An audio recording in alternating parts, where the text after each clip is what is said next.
4월 7일 서울 부산시장 보궐선거를 앞두고 선거전이 뜨겁습니다.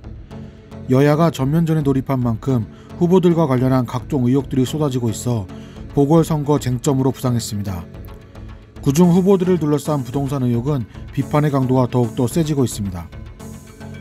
서울의 경우 국민의힘 오세훈 후보는 더불어민주당 박영선 후보 남편 소유의 도쿄 아파트에 십자포화를 쏟아붓고 있습니다. 오세훈 후보 측은 초호화 아파트 야스쿠니뷰, 진정한 토착 왜곡이라며 비판하고 있습니다. 박영선 후보는 논란이 일자 지난 21일 자신의 페이스북에 남편이 이명박 대통령 취임 후 2008년 회사에서 쫓겨나 일본으로 간 뒤 직장을 구하고 살아서 아파트를 구입한 것이다 라며 그 아파트는 올해 2월 처분했다고 해명했습니다. 이에 맞서 박영선 후보는 오세훈 후보의 내곡동 땅 의혹으로 맞불을 놓고 있습니다. 박영선 후보는 24일 한 방송에서 오세훈 후보는 내곡동 땅 의혹과 관련해 3번 말을 바꿨다. 노무현 정부에서 결정한 것이다 라고 내건 문건도 그것이 최종 문건이 아니었다라고 맹공을 퍼부었습니다. 또 내곡동 셀프특혜 의혹이 이명박 전 대통령의 BBK 의혹과도 흡사하다고 말했습니다. 내곡동 의혹이란 오세훈 후보가 서울시장 재직 시절 부인과 처가 쪽 친인척이 소유한 내곡동 땅이 서울시의 요청으로 보금자리 주택지구로 선정됐고 그린벨트가 해제돼 36억 원의 보상을 받게 됐다는 의혹입니다. 오세훈 후보 측은 내곡동 땅에 대해 전혀 알지 못한다고 해명했으나 해당 땅은 2000년과 2008년 공직자 재산신고 서류에는 포함되어 있었습니다. 보금자리 주택과 관련해 오세훈 후보가 보고를 받은 사실이 있느냐도 쟁점입니다.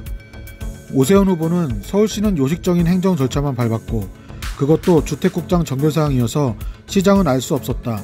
만약 서울시장으로서 외압을 행사한 양심선언이 나오면 후보직을 사퇴하겠다고 말한 바 있습니다.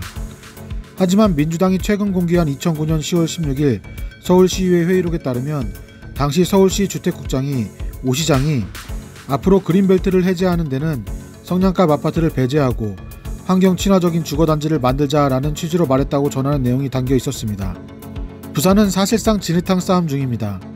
더불어민주당은 국민의힘 박형준 후보 부부와 자녀의 해운대 LCT 아파트 보유 경위, 이명박 정권 당시 국가정보원 불법 사찰 관여 범위, 자녀 입시 의혹 등을 연일 물고 늘어지고 있습니다. 박형준 후보 측은 허위사실이라며 법적 대응을 불사한다는 태도를 보이며 고소고발까지 진행하고 있습니다. 박형준 후보는 2015년 LCT 청약 당시 박 후보 배우자의 아들과 딸이 선호도 높은 라인의 위아래층 두 채를 각각 프리미엄 700만원, 500만원을 주고 구입한 것과 LCT 전매 제한 조치가 취해지기 직전인 2020년 4월 박 후보 아들의 아파트를 당시 프리미엄 시세인 3억 원보다 낮은 1억 원을 주고 산 것에 대해 양도, 증여 등 특혜 의혹을 받고 있습니다. 박형준 후보 딸 홍익대 입시비리 의혹은 김승현 전 홍익대 교수가 홍대 입시에서 박 후보 딸의 부정청탁이 있었다고 주장하며 시작됐습니다.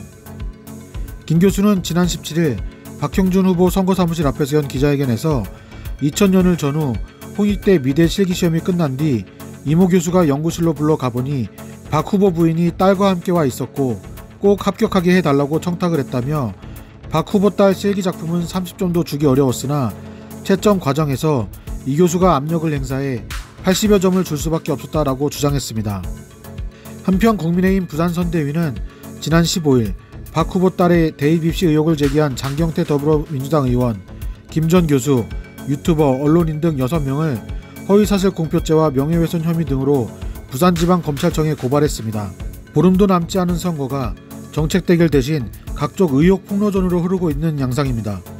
일요서울TV 오두환입니다.